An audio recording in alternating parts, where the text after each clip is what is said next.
Jump.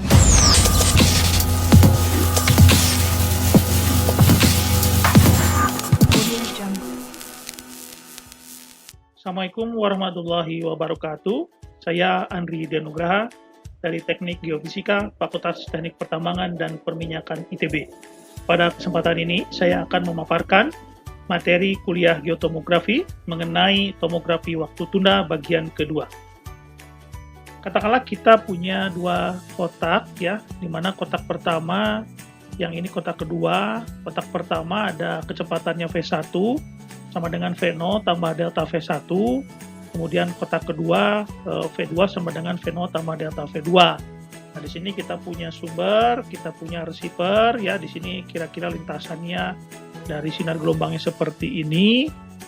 Di mana V0 adalah model referensi kecepatan atau model awal ya. Pada dasarnya model awal itu bisa model awal kecepatannya homogen, sama untuk semua lapisan. Kemudian juga ada model kecepatan satu dimensi, bisa dua dimensi, bahkan tiga dimensi. Delta V adalah velocity perturbation atau deviasi kecepatan terhadap model awal. Sedangkan TOPS diperoleh dari peaking seismogram ya, atau waktu tiba hasil pengamatan. Dan TCAL merupakan diperoleh berdasarkan model awal V0 ya, di mana hubungannya T kalkulasi atau waktu tempuh kalkulasi itu sama dengan jarak dari sumber ke penerima dibagi dengan V0 ya, model kecepatan awal. Contoh perhitungan tomografi waktu tunda. Di sini kita punya dua kotak, masing-masing kita ingin menentukan kecepatan seismik di kotak 1 atau V1-nya berapa, kemudian kecepatan seismik di kotak 2 atau V2-nya berapa. Ya, asumsinya kita punya model awal kecepatan atau V0 sama nilainya untuk semua blok ya, atau V0 sama dengan V referensi. Kita punya sumber S1 di sini, kita punya penerima R1 di sini, punya penerima R2 di sini.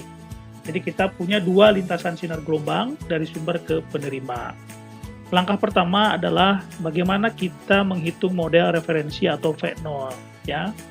Nah, di sini kita bisa menghitung V0 sama dengan ya, di sini dalam kurung ini ada, kita lihat ini adalah panjang lintasan dari sumber 1 ke receiver 1 dibagi dengan waktu tempuh observasi dari sumber 1 ke receiver 1 ditambah dengan panjang lintasan dari sumber 1 ke receiver 2 dibagi dengan waktu tempuh observasi dari sumber 1 ke receiver 2 dibagi 2 ya. Jadi di sini karena ada lintasan sinar gelombangnya 2, maka V0-nya di sini dibagi 2 ya, seolah-olah perata-rataan. Kemudian langkah selanjutnya adalah ketika kita sudah punya V0 atau model referensi, kita bisa menghitung waktu tempuh kalkulasi ya, atau TCAL. Jadi TCAL ya, kita ada dua, jadi T kalkulasi dari sumber 1 ke receiver 1 itu sama dengan S1R1 dibagi V0. S1R1 itu adalah jarak dari sumber 1 ke receiver 1. Kemudian waktu tempuh kalkulasi dari sumber 1 ke receiver 2 itu sama dengan S1R2 dibagi V0 ya. Jadi jarak antara sumber 1 ke penerima 2 dibagi V0. Pembentukan persamaan tomografi waktu tunda ya, di sini bisa kita tuliskan persamaan berikut ini. Delta T S1R1 sama dengan L111 kali delta S1 tambah L112 kali delta S2 ya, di mana delta T ini merupakan waktu tunda dari sumber 1 ke receiver 1 ya. Saya ulangi lagi, L11 ini merupakan panjang lintasan dari sumber 1 ke receiver 1 di kotak 1 ya. Kalau L112 berarti panjang lintasan dari sumber 1 ke receiver 1 di kotak 2.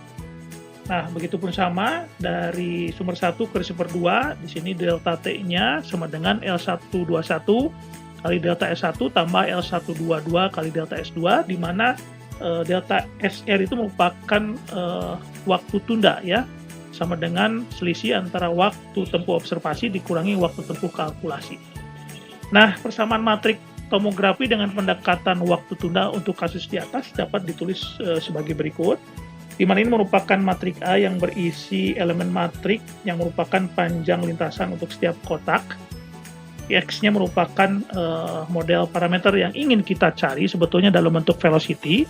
Nah, di sini masih dalam bentuk slowness, delta slowness. Kemudian D ini merupakan data yang berisi waktu tunda antara selisih waktu observasi dikurangi waktu kalkulasi. Solusi inversinya AX sama dengan D, X sama dengan A transpose A inverse kali A transpose kali D, ya, di mana X merupakan berisi tadi delta slowness, ya, dapat diselesaikan dengan persamaan ini dengan asumsi delta V-nya sangat kecil sekali. Delta VI sama dengan delta SI kali V0 kuadrat, ya, di mana I merupakan indeks untuk nomor kotak, ya. Nah, kalau kita sudah memperoleh delta VI, kita masukkan persamaan ini, kita punya model awal V0, maka kita bisa menghitung nilai kecepatan di masing-masing kotak. Katakanlah kalau kotak 1 berarti V1 sama dengan V0 tambah delta V1, kalau V2 sama dengan V0 tambah delta V2. Demikian materi kuliah pada pertemuan kali ini. Terima kasih. Assalamualaikum warahmatullahi wabarakatuh.